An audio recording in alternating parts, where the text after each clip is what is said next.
our hit drama series, Mayans MC. Mayans launched last year as the #1 new hit show on cable television, proved to be a worthy successor to the great Sons of Anarchy. Its dramatic first season wrapped up in November. Second season comes back on September 3rd on FX at 10 o'clock. And today we've got a special treat for you. We're going to show you the first 15 minutes of the series premiere. Please don't videotape anything, but sit back and enjoy, and we'll come back with a great panel for you. Thank you all. Please welcome Lynette Rice.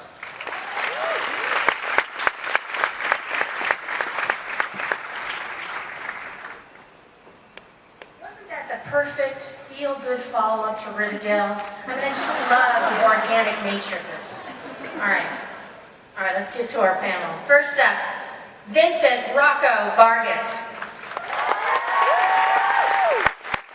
Joseph Lucero. Frankie Loyal.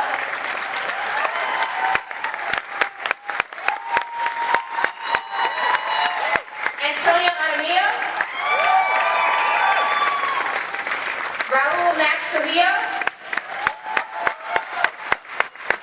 Wonderful Michael Irby. The original Mayan, Danilo Rivera.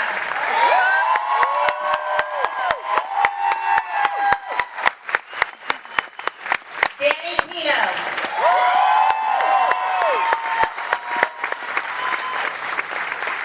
Sarah Bolger. The great Edward G. Olmos.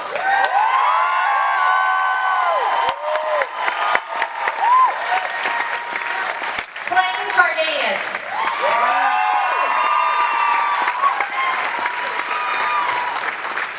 J.D. Pardo.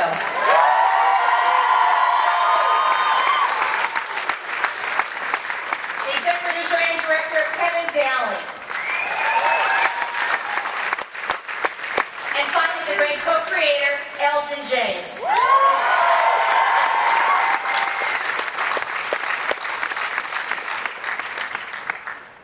Okay, well, first off, I have to point out that was refreshingly F-bomb free, that clip. I remember you had to do a little cleanup last year, right? How many? Yeah.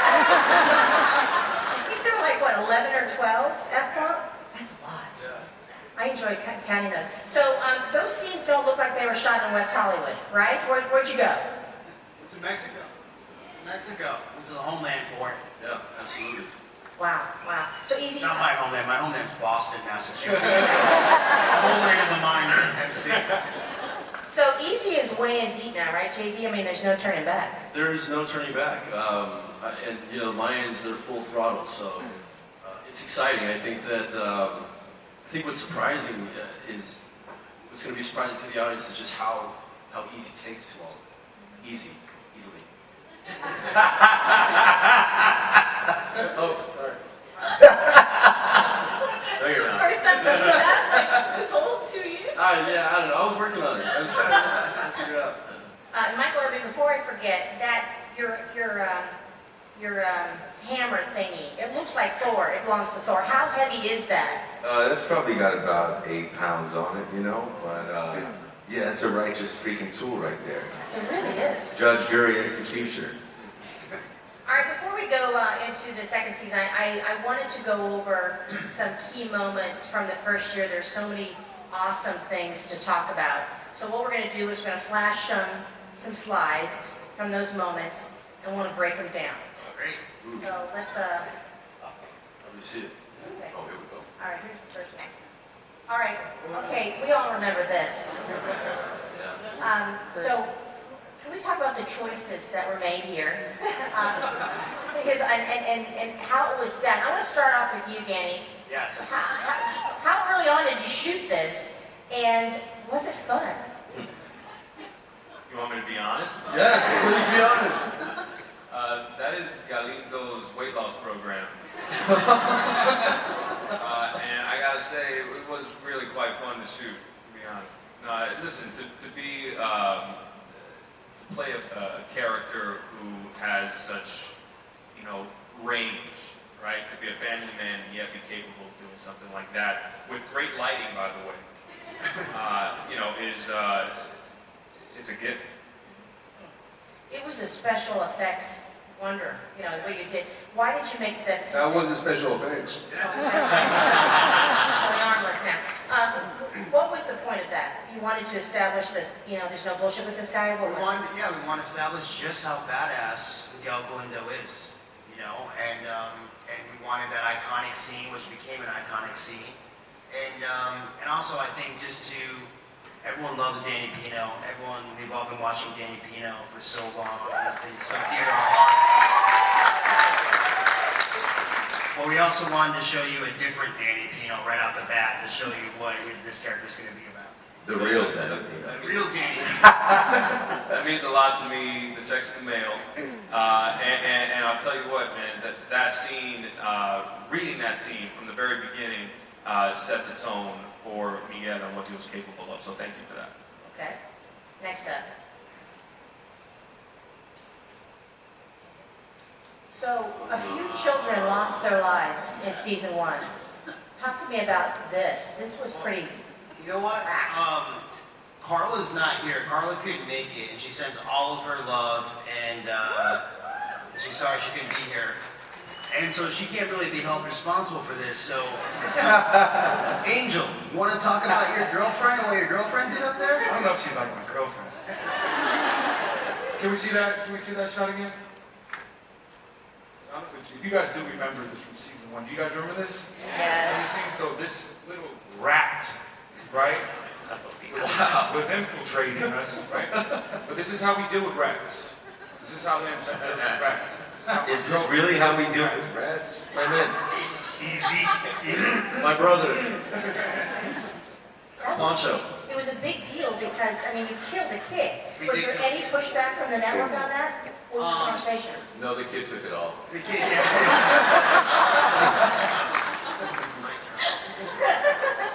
No problems whatsoever? No, I mean, they did, but they trust, I mean, I don't know how much they trust me, but they definitely trust Kurt. And they trust what we're doing, that it's not gory to be gory, or it's not violent to be violent, that somehow it's going to serve a story, and we're trying to show just how, you know, how scary this world can be. So what better than to kill a cute little chubby little kid? All right, to that end, next slide. You're looking at another dead kid here. JD, why don't you take us to this moment? This moment, it was interesting because it's like it's almost worse than just seeing it. You really have to imagine it, you know, because I think obviously we didn't light anybody on fire. But you have to like just pretend and like put all those, just have all those senses, and you're supposed to imagine what that smells like, and it's just a horrible feeling, you know. But it's unfortunately it's part of this dark world that the Mayans are in. I wish there was a fun way to answer this question. I guess I jokes like laugh about. I don't have jokes. Wait, was that not the scene when I took off my shirt and you guys were standing? Yes, that's what it was. Because I was so white and you guys like, oh my God, you're Mexican? I think that was it. I think, you know, one of the obstacles in a positive way, or one of the things with our show, is that we've inherited a really violent language in Sons of Anarchy. We've inherited this really violent universe that Kurt Sutter and some really smart, talented people created. And so we have to find a way, like, when the world is so violent, how do you say anything about violence?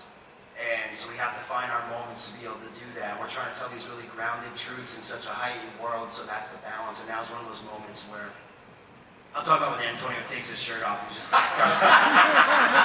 Okay, I'm going to take it off right now. Wow, late, too late. All right, I got a way to lighten it up. We've got a very special guest. When he showed up last season, oh, my heart just melted, and I hope it's the same reaction. You guys had it too. Michael Ornstein, you know him as Chucky!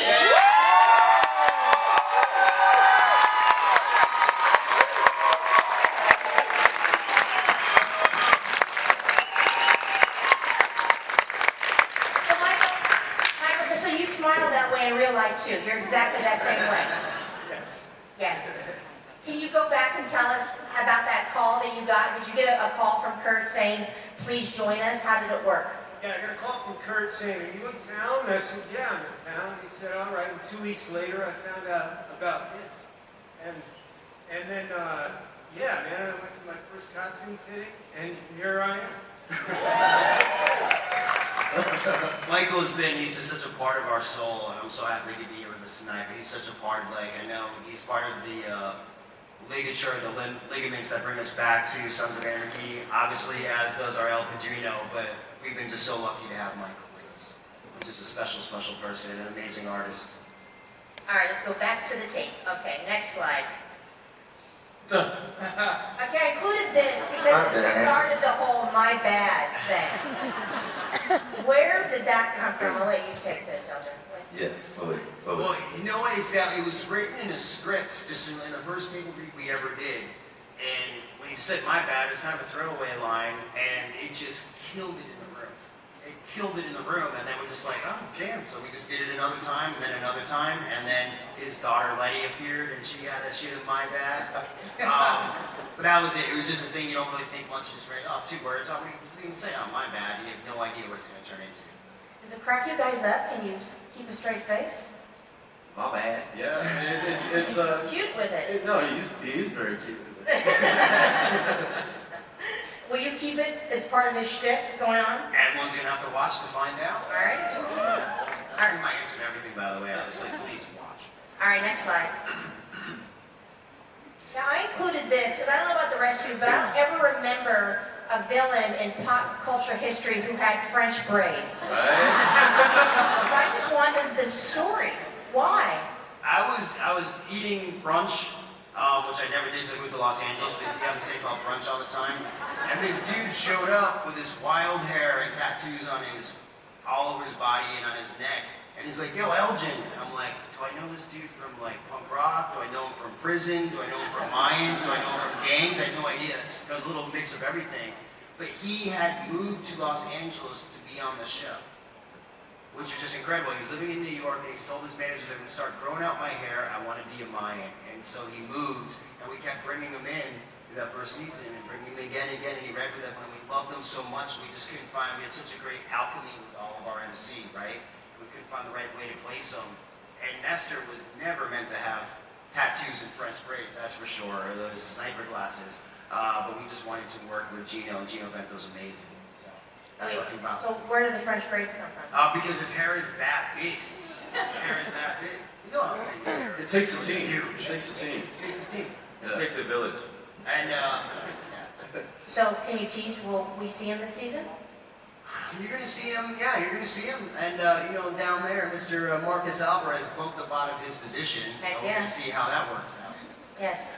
You look good in a suit, by the way. Yeah, he does. All right. What's up, girl? Oh, thank you. Yeah. I think he looks better in the cut. Oh. It's more cooler with the suit, though, you think? You look better in a poncho. All right, final slide. Yep. JD, how many days went by before a producer comes up to you and says, okay, I need you to take your shirt off? How Well, long? now they give me a warning, so now it's like, like maybe 4 days? Give me like a 4-day warning, which I appreciate. It's like 4 days for abs. It's like 6 days for butt. Yeah, 6 days for butt. What did I say? I mean, it takes more time. So is that a warning? So then is that when you start going all protein and then like right before you carb out, or what's the plan? Yeah, I try to eat as much as I can, and then naturally, I'm working out every day. We have a beautiful gym trailer that has been provided by FX, so we all take advantage of that. And then plus the guys are constantly giving me shit, so I have to, I have to produce something. It's really tough. It's a lot of pressure. I think it's very stressful. Oh man, it's a lot of pressure. Horrible. Okay, we're going to be taking some questions from the audience. If you want to start lining up, feel free to do so. So now I've got a few questions. I'm going to admit that my guilty pleasure with this show involves all the men at the end of the table. I like to imagine that these guys would shadow me for the rest of my life, and then I would never have any trouble.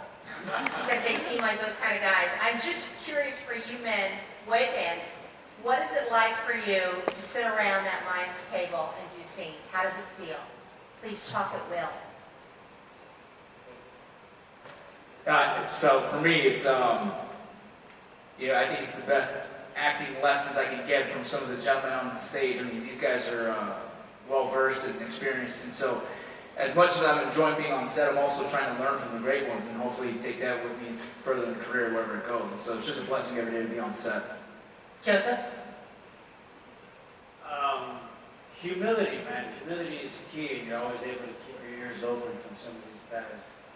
And there's a lot of alpha males in this. So that fluctuates up and down, but it's a beautiful thing because we embrace each other as a family because we're all grateful. We all have some sort of hardship in the past that we can relate to that are similarities rather than differences. So it's nice, man. It's nice to be in this position that I am, coming from where I come from, and to be able to be in front of this crowd and be on TV as something possible. Just know that change is possible. Change is possible.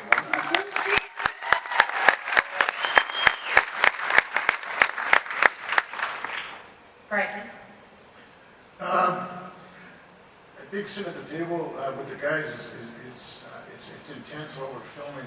It really hit me when season 1 premiered and they showed the opening credits where none of us were sitting at the table, and you see the Templo and it's empty, and it was just, it kind of hit me then that, even though we're not present there in the shot, our presence was still kind of resonating. That was kind of an intense, realization for me. So when I think of Templo in general, I think it's just kind of a beautiful, long-standing feeling, like Clayton's Poncho.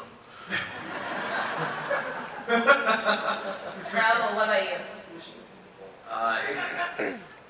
It's such a great space because of a lot of what the guys were saying is some of them do not come from the acting world at all, but they come from the world that actually the show inhabits a bit more. And for someone like me, I get just as much from them because of where they come from as I feel that they get from me, a veteran of the theater and film. So it's a real trade-off and a real joy to come to work every single day and have that exchange happen. Michael, you're the one I would hope to lead this group to fall around in my life. What is it like for you to lead these guys? There's been so many firsts with this job, and Come on, baby. just being part of this community. It's taken me an entire fucking career to get right here, and I'm so blessed right now, and I'm living in this present moment, and I love these guys, and I hope they'll all be at my funeral whenever that is. So,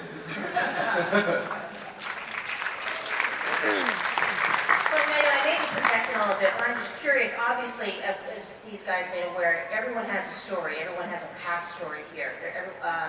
And I know as a journalist, I'd be dying to hear it all. What is the protocol on set? Do you guys sit down and share your stories, or are you too shy to ask, so where you been? I mean, how'd you get here? What are those conversations like, if they do occur? Well, most of us met each other either in jail or in juvie. So we see each other before and we're like, wait, what are you doing on this show? You're in this show? Really? You're out for how long? And we just see each other around, in the industry doing other jobs. We respect each other because we know of each other and the jobs that we have done before in other shows or TVs or whatever. And we have a really nice chemistry with each other. Respect, admiration, a little bit of love, not too much. And if I can add to the feeling that I get when I'm at the table, I always get hungry. I'm looking for chips and salsa. This is such a large table, and I'm like, why don't we have some chips and salsa in the middle? Is that a problem? I mean, why not? But that's all right. That's just me. All right, Mr. Olmos, you have made it your mission.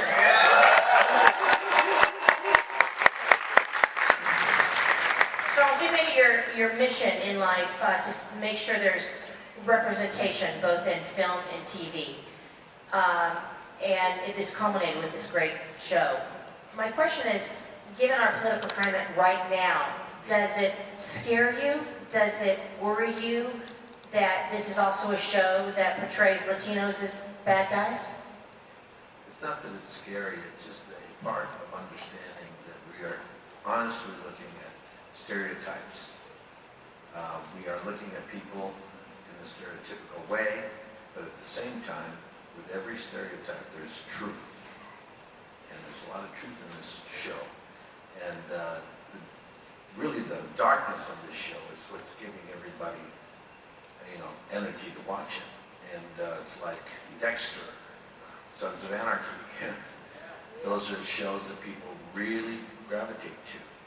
And in this case, we're seeing things that we really need to see. And so, yeah, it's a tough road that we're taking. I just believe in Elgin a lot. And I think that where he wants to go is a really strong place. And I'm hoping that season 2 you will appreciate. If you like season 1, season 2 is a lot darker. Season 3 will be even darker. So, we deal with the truths of what it is that we're working with. So, all I can tell you, it's a very difficult show to shoot. The great thing about this show, too, is I think it represents the underbelly of this country. Yeah. It needs to be brought into the light from the darkness. And we're actually the good guys. There's other groups involved in the show, so... I second that. We're the good guys. Yeah. Really good guy. Everyone likes a good bad boy. I think in terms of stereotypes too, it's easy to identify a stereotype, as soon as you read it. What I love about what Elgin and Kurt do is that they set up this stereotype and then they proceed to break it down and show, the polarity between the duality within the character. And so Miguel isn't a sociopath, right? He has empathy and is trying to be an agent of change, even with the violence that he leaves in this wake. And that, I believe, is what Eddie, what I respond to in the same way that Eddie responds to, is that we're addressing, difficult things to look at, and hoping that, through the writing, through the acting, and through the fans, that we are allowed some latitude to explore that and try and find our way out of it, right? And grow through that. I don't know if you happen to notice that among all this testosterone, there's this angel figure. I mean, she glows. You're talking about Clayton, right? Me, right? Yeah. No, back to almost. No, but Sarah, she's not the angel that we would like to think. No, I think, I don't know, guys, sometimes I'm an angel on set, right? Like every now and then? Wow, they all just shook their head, no one supported me on that. I would say that, Emily was somewhat of an innocent bystander last year. Her child was almost taken from her, her marriage was in flux, she didn't really understand sort of what she had taken on by marrying the head of the cartel. I think that was a smart idea. Well, I think it paid off in certain ways. But I think for season 2, what we're going to realize is that, the choices that she made were hard, and we may see her settle into that role a bit too easily. I think season 2 has shredded sort of all that we know about the relationships and characters of season 1, and everyone's come to terms with this situation they're in, who they are, and who they are with. And I think you guys are going to be really happy with the choices that Elgin and Kurt have made, and it's just a really exciting season 2. What's the set like for you to work? Do you just want to spend the weekend in the spa and drink Cosmos all the time? What do you do? What's it like? That's Clayton, actually. I think this show is amazing. First of all, these men are incredible to work with. They take such good care of each other. We all respect each other, honor each other, and we're constantly in the trailer hanging out and saying lines together. It's like we work really hard. There's a strong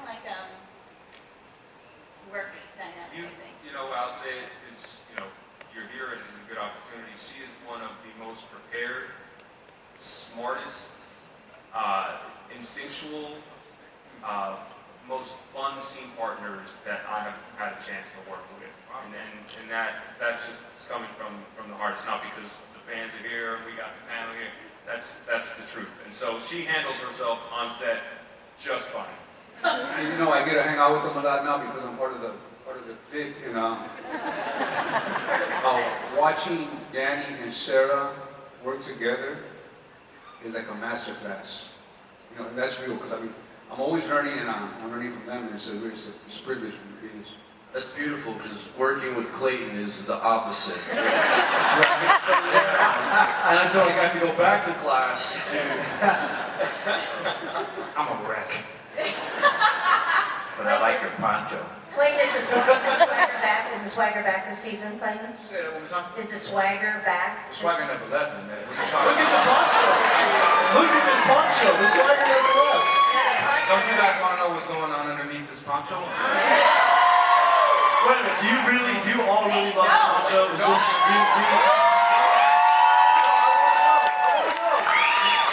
I'm sorry, Lynette, I'm sorry. We've been talking about this the whole weekend. 2 days of And I'd like to take the poll. Are we for the poncho? Yes or no? Okay, I was wrong. I was wrong. We all wake up and wear blankets. Thank you for the poncho support. Poncho time. Poncho pride. I mean, it's not hot. Is it hot? I mean, it seems like it's hot. He's sweating. Don't lie. He's sweating. It's real hot underneath. All right, let's take a question. First guy up. Go ahead. Yeah, how you doing? Really love the show. Where did you hear that? You look like you're ready. Where are you from? Clever. No.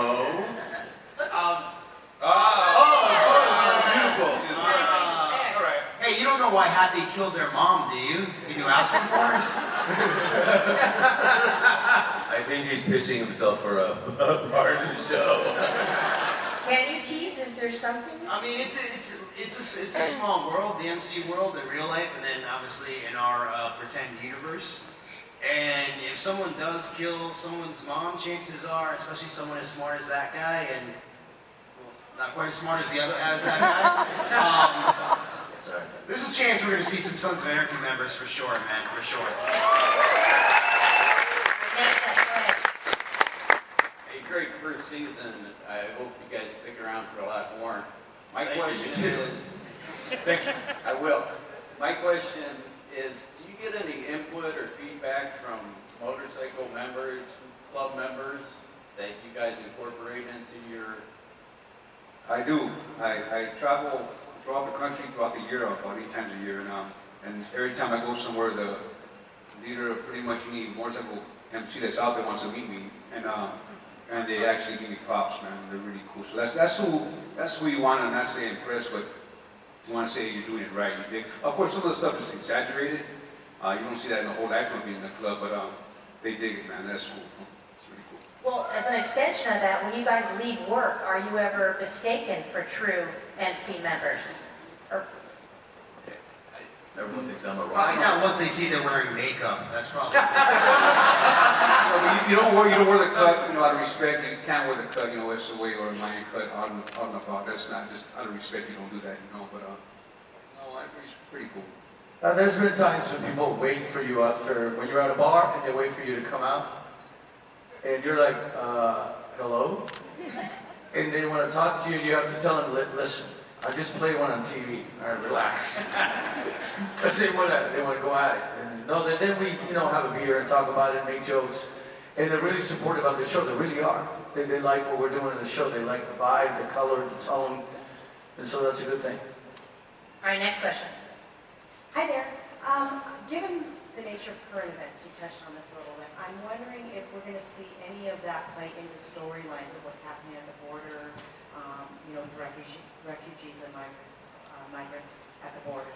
Is that going to play into any future storylines? Yeah, Kurt's always been really clear that we're not a political show, but we are a show that's grounded in truth. So we will find ways within there to have that too, especially being at the border. Otherwise, that'd just be so ignorant of us. So it definitely will, but in only a way that it could in our universe. Kevin, take that to me. Were you down there for this first episode, and did you do those scenes? And I was down there for it, and when I watched the first season, I was a huge fan. But there was one thing is that I felt we should see more of Mexico. So at the beginning of the season, we went to talk to everybody at FX, and they were incredibly supportive, and said, "Go, do it," and we did. And an interesting thing happened as far as the politics of it all. I was looking for a first shot before we picked up the school bus and Easy and Coco, and I looked for the fence while we were scouting it, and 100 yards out was the American flag, the U.S. flag. And I thought I had to show that because in 1850, my great-grandmother wrote a diary entry about arriving in New York Harbor. And it was the first time she ever saw her husband cry when he saw the U.S. flag. And we've lost that. And we have to get it back. And we got to be a good neighbor. And that's what I said.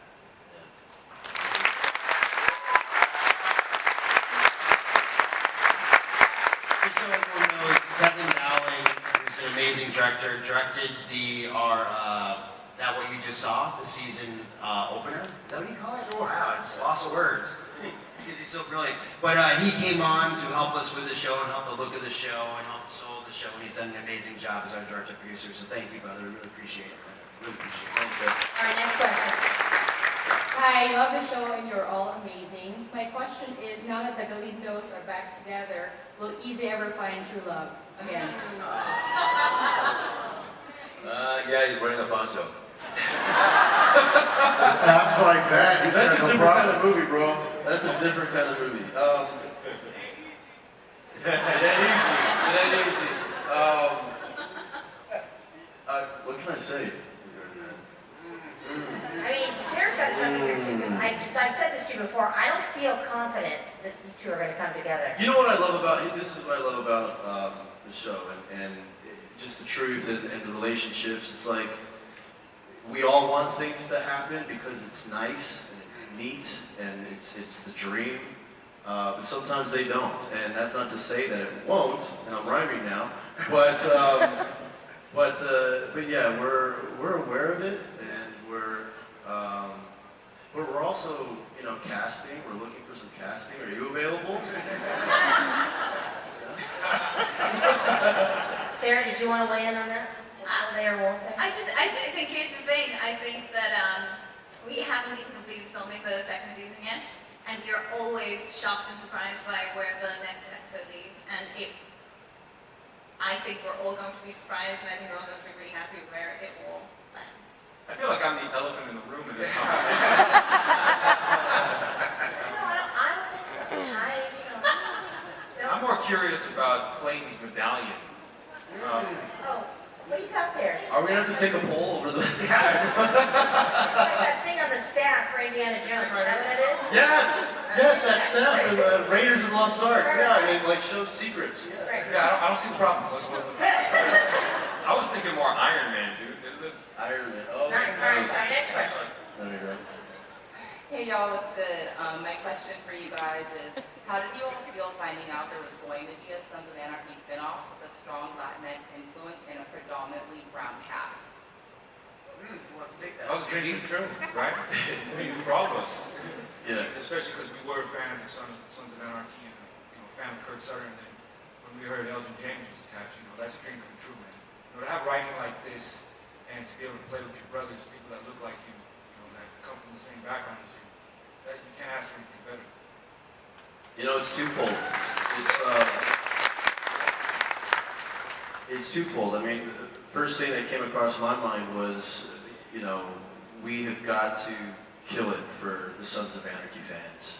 We wouldn't be here without them. Those actors, that cast, that crew, that production, everything. So we're just so grateful that they've given us this opportunity. And honestly, the opportunities are limited for us, And like Antonio was talking about earlier, we run into each other at auditions, and we're usually competing against each other. And now we have a place where we can work together, and then hopefully, hopefully this is successful, and we can create more opportunities for others, for other shows to come up.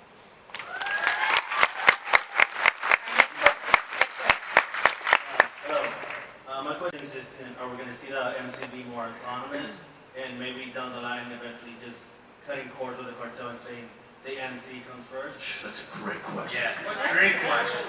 Hey, Bishop, why don't you take that? Come on, pros. Come on, pros. Well, I think as far as the club goes, that was part of the writing, that was the deal that was made, that partnership, and now that my primo's over there, I don't really know if I ever really want to cut ties with them, because that's going to be family, that's going to run forever. If we hit a bump in the road, and if things get a little bit messy, I love you, Mikey, but fuck, bro. We'll see what happens. We'll see what happens. There you go. I want to say something real quick. I really want to thank 1,000 times over Elgin, Kurt, and especially the writing staff. Yeah. Yeah.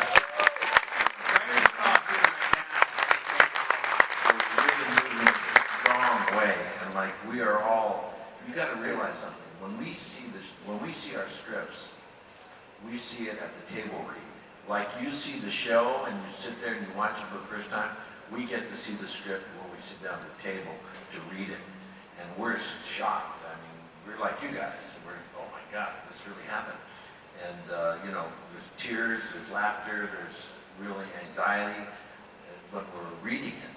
And it's amazing what our writing staff has been able to do. There are some of our writers are here. Yeah, Here's a writer. Please stand up. Please stand up. Sean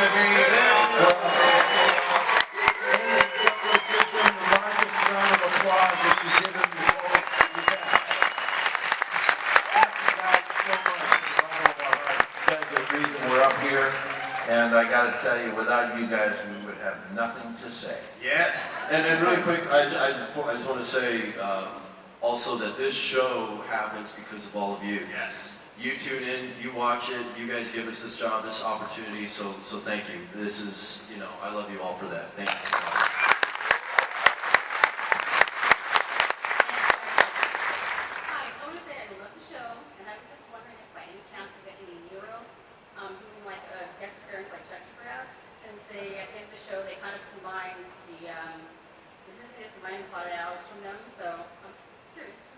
Did you hear that? Can you get a little closer? Eat the microphone.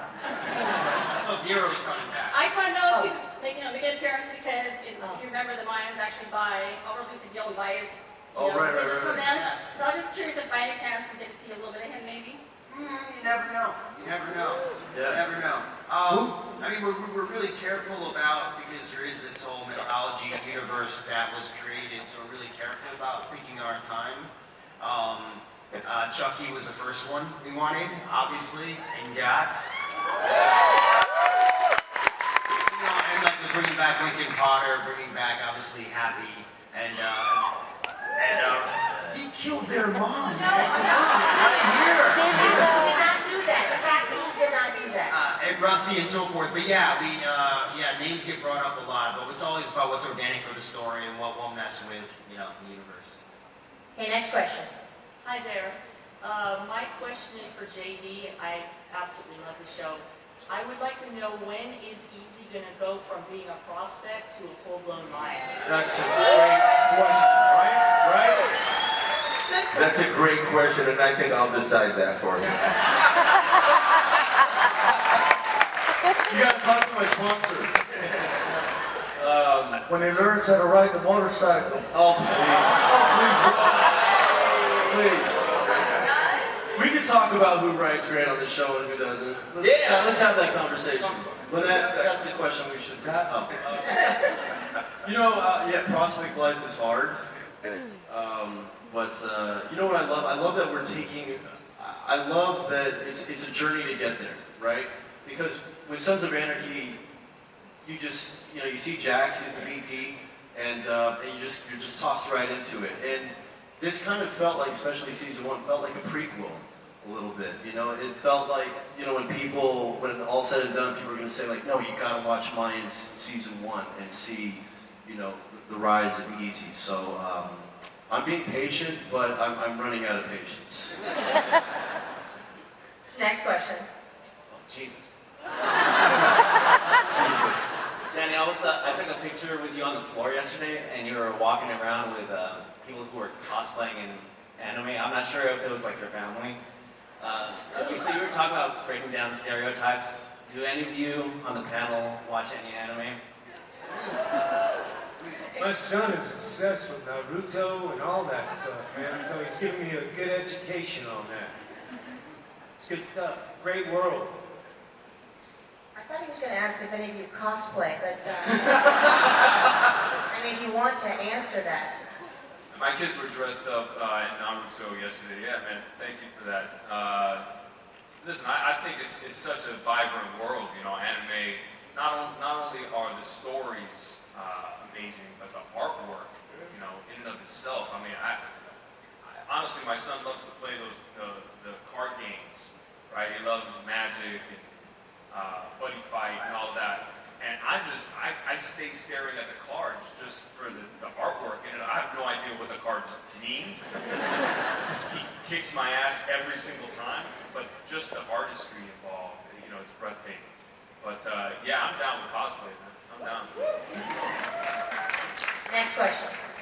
I want to say congratulations to all of you on such an enormous and awesome first season. You guys are an example to say that most of you were in prison and now look how high you've come. That's so amazing. My question is for Most of you. I was not in prison. I was on the other side. I never got caught. Okay. You write a letter to my 3rd grade teacher and tell her that, please? I'd love to. My question is I was innocent all the time. for Danny Pino. How is it coming from a character where you're the law, you're a cop, and now you're on the other side and completely on the other side? Wait, I thought cops were the crooks. Hey, man, watch it, bro.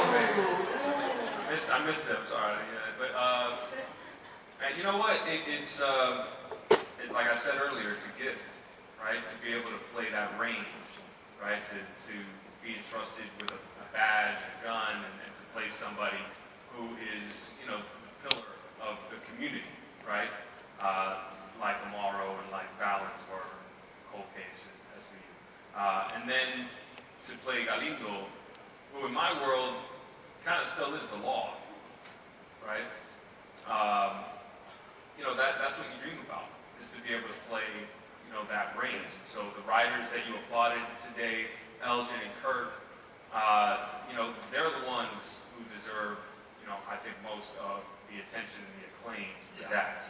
I just try not to mess it up, you know, to be honest. I mean, when I read the script, and I think you'll find that we all react the same way.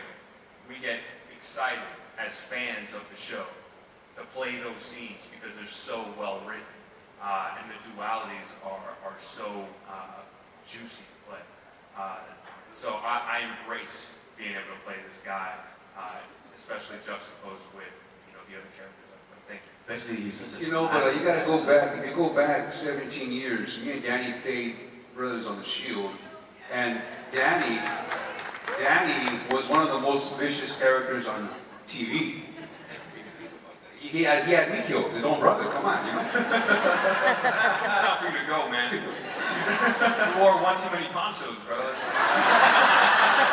I'm telling you, you better watch it, bro, I'm telling you. I'm sorry, we have to wrap it up. We've got one more thing to show you. We want to share with you the official trailer for season 2. Take a look.